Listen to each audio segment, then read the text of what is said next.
والصلاة والسلام علی سید الانبیاء والمرسلین اما بعد فاعوذ باللہ من الشیطان الرجیم بسم اللہ الرحمن الرحیم قال اللہ تبارک و تعالی فی القرآن المجید والبرہان الرشید یا ایہا الذین آمنوا کتب علیکم الصیام کما کتب علی الذین من قبلکم لعلکم تتقون قال اللہ تبارک و تعالی فی القرآن المجید والبرہان الرشید ان اللہ وملائکتہ یصلون علی النبی یا ایہا الذین آمنوا صلوا علیہ وسلموا تسلیما اللہم صلی علی سیدنا و مولانا محمد وعلی آلہ وصحبہ وبارک وسلم صلاۃ و سلام علیک یا سیدی یا رسول اللہ۔ رمضان المبارک کا مہینہ آنے والا ہے اور بالخصوص رمضان المبارک بڑی رحمتوں، برکتوں اور اللہ تبارک و تعالیٰ کی رضامندی اور اللہ تبارک و تعالیٰ کی خوشنودی کا بڑا ہی بہترین ذریعہ ہے۔ اللہ تبارک و تعالیٰ نے قرآن مجید برہان رشید میں بے شمار جو ہے وہ مقامات پر رمضان المبارک کے جو ہے وہ فضائل کو بیان کیا ہے، اور بے شمار مقامات پر اللہ تبارک و تعالیٰ نے روزوں کے فضائل کو بھی جو ہے وہ قرآن کے اندر بیان فرمایا ہے، اور احادیث طیبات کے اندر نبی کریم صلی اللہ علیہ وسلم نے رمضان المبارک اور روزوں کے فضائل کو بھی بڑے ہی تسلسل کے ساتھ نبی کریم صلی اللہ علیہ وسلم نے بیان فرمایا ہے۔ اللہ تبارک و تعالیٰ قرآن مجید برہان رشید میں ارشاد فرماتا ہے یا ایہا الذین آمنوا کتب علیکم الصیام کما کتب علی الذین من قبلکم لعلکم تتقون، اے ایمان والو تم پر روزے فرض کیے گئے ہیں جیسے اگلے لوگوں پر فرض کیے گئے تھے کہ کہیں تمہیں پرہیزگاری ملے۔ اور سعادت مند ہے وہ شخص کہ جس کو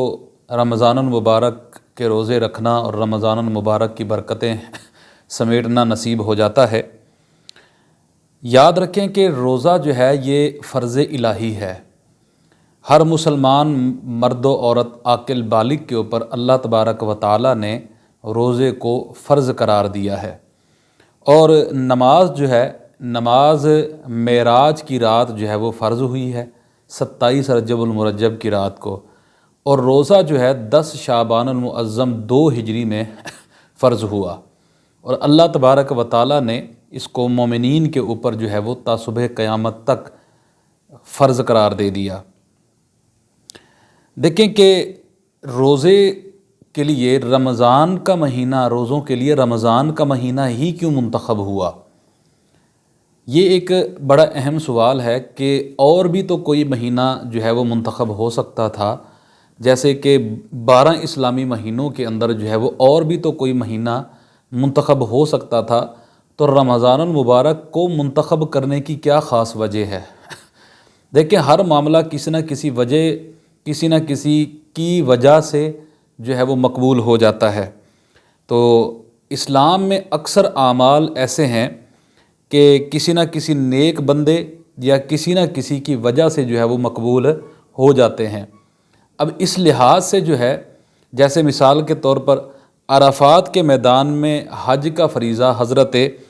آدم علیہ السلام اور حضرت حوا رضی اللہ تعالی عنہا کی یادگار ہے۔ عرفات کا معنی ہوتا ہے، یعنی کہ عرفہ کا مطلب ہوتا ہے پہچاننا، یعنی کہ یہ وہ مقام ہے کہ جہاں پر حضرت آدم علیہ السلام اور حضرت حوا کی آپس میں ملاقات ہوئی تھی، اور انہوں نے ایک دوسرے کو کئی 100 سالوں کے بعد جو ہے وہ ملاقات کے بعد جو ہے وہ پہچانا تھا۔ اب قربانی کا جو نیک عمل ہے یہ حضرت ابراہیم علیہ السلام اور حضرت اسماعیل علی نبینا علیہ السلام کی جو ہے وہ سنت مبارکہ ہے۔ اسی طرح صفا اور مروہ یہ 2 پہاڑیاں ہیں، یہ حضرت سیدہ ہاجرہ رضی اللہ تعالی عنہا کا دونوں پہاڑوں کے درمیان دوڑنے کی یاد کو جو ہے وہ باقی رکھتا ہے، کہ جس کا ذکر رب کائنات نے قرآن مجید برہان رشید کے اندر بھی فرمایا ہے ان الصفا والمروۃ من شعائر اللہ فمن حج البیت او اعتمر فلا جناح علیہ ان یطوف بہما ومن تطوع خیرا فان اللہ شاکر علیم، کہ صفا اور مروہ جو ہیں یہ دونوں اللہ تبارک و تعالیٰ کی نشانیوں میں سے ہیں۔ اسی طرح رمضان المبارک کے مہینے کو خاص کرنے کی وجہ جو ہے وہ کیا ہے؟ وہ یہ ہے کہ نبی کریم صلی اللہ علیہ وسلم رمضان شریف کے مہینے میں کچھ دن کھانے پینے سے پرہیز کرتے تھے، یعنی ہمارے آقا مدینے والے مصطفیٰ صلی اللہ علیہ وسلم جو ہے وہ رمضان شریف میں بھوکے اور پیاسے رہنے کو پسند فرماتے تھے، تو اس لیے اللہ تبارک و تعالیٰ نے بھی اپنے محبوب صلی اللہ علیہ وسلم کی پسند کو پسند کرتے ہوئے آپ صلی اللہ علیہ وسلم کی امت کے اوپر ان روزوں کو رمضان المبارک میں فرض قرار دے دیا۔ یہ وہ وجہ تھی کہ رمضان المبارک کے اندر ہی روزے کیوں فرض ہوئے، اس کی وجہ بھی میرے پیارے آقا اور آپ کے پیارے آقا صلی اللہ علیہ وسلم ہیں۔ اور یہ اللہ اپنے محبوب سے کیسی محبت فرماتا ہے کہ محبوب کی ادا کو ہمیشہ کے لیے زندہ فرما دیا اور پورے رمضان کے مہینے جو ہے وہ مومنین کے اوپر فرض کر دیے۔ کیوں؟ تاکہ اللہ تبارک و تعالیٰ نے اس لیے فرض کیے تاکہ اس کے محبوب صلی اللہ علیہ وسلم کی یادگار جو ہے وہ ہمیشہ کے لیے باقی رہے، اور یہ بھی فرمایا کہ میرے محبوب صلی اللہ علیہ وسلم کی سنت جو ہے وہ قائم رہے۔ روزہ جو ہے یہ سابقہ امتوں کے اوپر بھی فرض تھا۔ حضرت آدم علیہ السلام ہر ماہ کی، ہر مہینے کی 13، 14 اور 15 تاریخ کا روزہ رکھا کرتے تھے۔ حضرت نوح علیہ السلام سارے سال کے روزے رکھتے تھے۔ حضرت داؤد علیہ السلام جو ہے وہ ایک دن چھوڑ کر اگلے دن جو ہے وہ روزہ رکھا کرتے تھے۔ اسی طرح حضرت عیسیٰ علیہ السلام جو ہے وہ ایک دن روزہ رکھتے تھے اور 2 دن جو ہے وہ حضرت عیسیٰ علیہ السلام روزہ نہیں رکھتے تھے۔ تفسیر عزیزی جلد نمبر 1 کے اندر اس کی وضاحت جو ہے وہ صراحت کے ساتھ موجود ہے۔ اب روزے کا پھر سوال یہ ہے کہ روزے کا سب سے بڑا فائدہ کیا ہے؟ ہر چیز کا دیکھیں فائدہ ہوتا ہے، انسان بغیر فائدے کے کام تو کرتا کوئی نہیں۔ تو اللہ تبارک و تعالیٰ کے احاطہ علم کے اندر یہ پہلے چیز تھی کہ انسان اس بات کو دیکھے گا کہ مجھے روزے کا کیا فائدہ ہے، تو رب ذوالجلال نے اس کا سب سے بڑا جو فائدہ رکھا ہے وہ ہے روزہ رکھنے کے سبب روزے دار کا متقی اور پرہیزگار بن جانا ہے، کہ روزہ بندہ رکھے گا اللہ تبارک و تعالیٰ اس کو تقوی عطا فرمائے گا، اللہ تبارک و تعالیٰ اس کو پرہیزگاری عطا فرمائے گا، اللہ تبارک و تعالیٰ اس کو اپنا قرب عطا فرمائے گا، اللہ رب العزت اس کو اپنی محبت کی چاشنی عطا فرمائے گا صرف ایک روزے کے سبب۔ اس لیے رب تعالیٰ فرماتا ہے لعلکم، فرمایا کہ تاکہ تم تتقون، پرہیزگار ہو جاؤ، لعلکم تتقون، تاکہ تم کیا بن جاؤ؟ پرہیزگار بن جاؤ۔ اچھا، پھر یہ ہے بڑوں کا روزہ۔ اب آگے ہے بچوں کو روزہ رکھنے کے حوالے سے کیا حکم ہوتا ہے اور کیا ہمیں شریعت اسلامیہ اس بارے میں کہتی ہے۔ دیکھیں کہ بچوں کو جو ہے وہ جلد سے جلد روزہ رکھنے کی عادت ڈالنی چاہیے۔ کیوں؟ جب وہ بلوغت کی عمر پر پہنچیں گے تو ان کو روزہ رکھنے کی عادت پڑ چکی ہوگی۔ جیسے حدیث مبارکہ میں نماز کے حوالے سے فرمایا کہ بچے کو 7 سال کی عمر میں نماز پڑھنے کا حکم دو، اور 10 سال کی عمر کو جب وہ پہنچ جائے تو اگر نماز نہ پڑھے تو فرمایا مار کر بھی اس کو نماز پڑھاؤ۔ تو یہ اس وجہ سے ہے عادت ڈالنے کے پیش نظر کہ بچے کو جب بچپن سے عادت پڑ جائے گی تو بچہ آگے جب بڑھے گا، آگے بڑی عمر میں آئے گا تو اس کو مسجد کا راستہ نظر آئے گا، اس کو نمازوں کا راستہ نظر آئے گا۔ اس وجہ سے فرمایا، علماء فرماتے ہیں کہ بچوں کو بچپن سے ہی آہستہ آہستہ جو ہے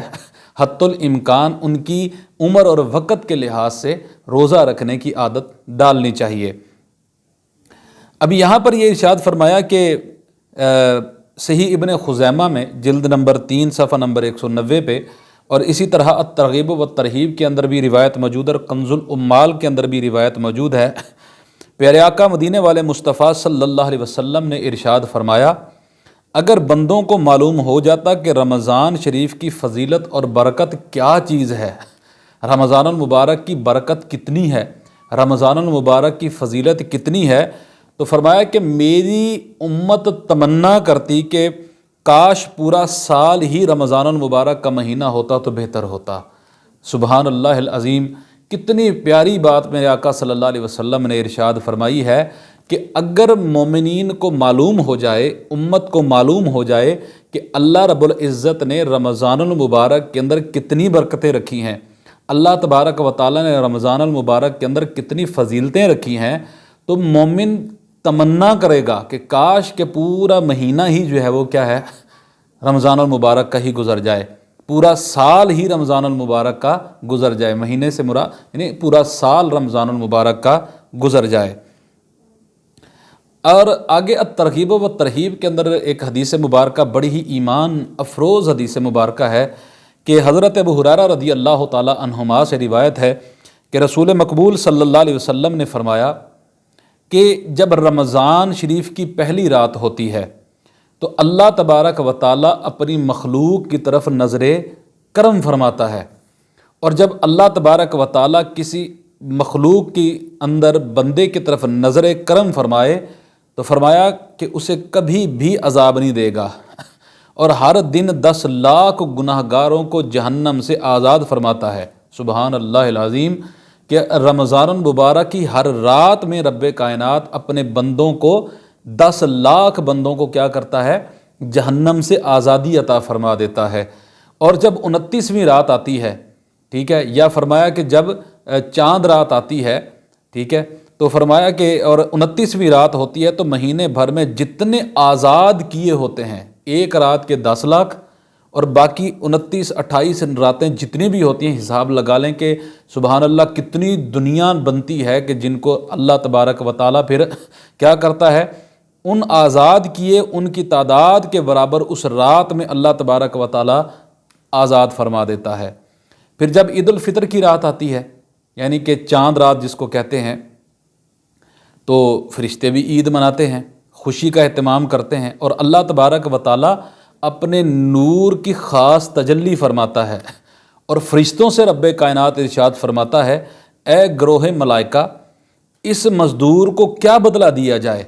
یعنی وہ مزدور کہ جس نے پورا رمضان المبارک روزے رکھے ہیں، راتوں کو قیام کیا ہے، اللہ تبارک و تعالیٰ اور اس کے پیارے محبوب صلی اللہ علیہ وسلم کی فرما برداری اور اطاعت کے اندر اپنی زندگی کو گزارا ہے، تو اللہ تبارک و تعالیٰ فرماتا ہے کہ اس مزدور کو اے میرے فرشتوں کیا بدلہ دیا جائے، تو فرشتے عرض کرتے ہیں اے باری تعالیٰ اس بندے کو پورا اجر دیا جائے، تو اللہ تبارک و تعالیٰ فرماتا ہے اے میرے فرشتوں گواہ ہو جاؤ کہ میں نے اس بندے کی بخشش فرما دی ہے۔ سبحان اللہ العظیم، کتنی بڑی بشارت کی بات ہے کہ اللہ تبارک و تعالیٰ اپنے پیارے پیارے بندوں کو اس رمضان المبارک کی برکت سے بخشش کا پروانہ عطا فرماتا ہے۔ اور یقیناً یہاں پر یہ بات قابل توجہ بھی ہے، قابل غور بھی ہے، ہمیں دیکھنا چاہیے کہ اے خدا کے بندو، یہ رمضان المبارک، یہ شب برات، یہ شب معراج، یہ نیک والی راتیں، یہ لیلۃ القدر جیسی راتیں، یہ اللہ تبارک و تعالیٰ نے اپنے بندوں کی بخشش کا ذریعہ بنا دیا ہے۔ لیکن افسوس ہوتا ہے کہ ان مبارک ایام کو بھی اگر بندہ غفلت میں گزارے اور اللہ تبارک و تعالیٰ سے حقیقی اس کی رحمت نہ پا سکے، اس کی بخشش نہ پا سکے، تو یقیناً وہ بندہ بدبختی کی طرف چل پڑا ہے۔ وہ کبھی بھی اللہ رب العزت کی رحمت نہیں پا سکتا کہ جس کو پانے کا شوق ہی نہ ہو۔ اس لیے علماء کہتے ہیں من جدہ واجدہ، کہ جس نے کوشش کی اس نے پا لیا۔ جو رمضان المبارک کے اندر کوشش کرے گا وہ اللہ کی رحمت کو بھی پا لے گا، وہ اللہ تبارک و تعالیٰ کی طرف سے ملنے والی بخشش کے پروانے کو بھی پا لے گا، وہ اللہ تبارک و تعالیٰ کی خوشنودی بھی پا لے گا، وہ اللہ تبارک و تعالیٰ کی رضا بھی پا لے گا، وہ اللہ تبارک و تعالیٰ کا قرب بھی پا لے گا، وہ اللہ تبارک و تعالیٰ کی طرف سے وہ ہمیشہ کی جو جنتوں کے وعدے ہیں وہ بھی اللہ تبارک و تعالیٰ اس کے مقدر میں فرما دے گا۔ شرط یہ ہے کہ اللہ نے جو حکم دیا ہے اس کے اوپر چلنا پڑے گا، اللہ کے محبوب صلی اللہ علیہ وسلم نے جو حکم دیا ہے اس کے اوپر چلنا پڑے گا۔ صحیح ابن خزیمہ کے اندر حضرت ابو ہریرہ رضی اللہ تعالی عنہما سے روایت ہے کہ ایک بندہ نبی کریم صلی اللہ علیہ وسلم کی خدمت میں حاضر ہوا اور عرض کیا کہ یا رسول اللہ صلی اللہ علیہ وسلم، اگر میں اس بات کی گواہی دوں کہ اللہ تبارک و تعالیٰ کے سوا کوئی عبادت کے لائق نہیں، اور پھر میں اس بات کی بھی گواہی دوں کہ آپ اللہ کے سچے رسول ہیں، اور 5 نمازیں بھی پڑھوں، زکوٰۃ ادا کروں، رمضان کے روزے رکھوں اور اس کی راتوں میں قیام بھی کروں، یعنی تراویح مراد ہے یہاں پر، تو عرض کیا کہ میں کن لوگوں میں سے ہوں گا؟ تمنا ہوتی ہے نا کہ میں اتنا سارا کچھ کروں تو میں کہاں ہوں گا، میرا مرتبہ مقام، میری جگہ ٹھکانہ کہاں ہوگی؟ تو میرے آقا صلی اللہ علیہ وسلم نے فرمایا اے بندے خدا جان لو کہ تم اپنے ان معاملات کی وجہ سے کل قیامت کے دن تم صدیقین اور شہداء کے ساتھ اٹھائے جاؤ گے، تم صدیقین اور شہداء کے ساتھ اللہ تبارک و تعالیٰ تمہیں رکھے گا۔ سبحان اللہ، کتنی پیاری فضیلت ہے کہ ایک بندہ اللہ کی وحدانیت کو بھی مانے، رسول اللہ صلی اللہ علیہ وسلم کی رسالت کو بھی مانے، روزہ بھی رکھے، نماز بھی پڑھے، صدقات بھی دے، اور پھر اس کا اجر وہ اللہ سے مانگتا ہے، جیسا کہ رب کائنات نے روزے دار کے حوالے سے، روزے کے حوالے سے فرمایا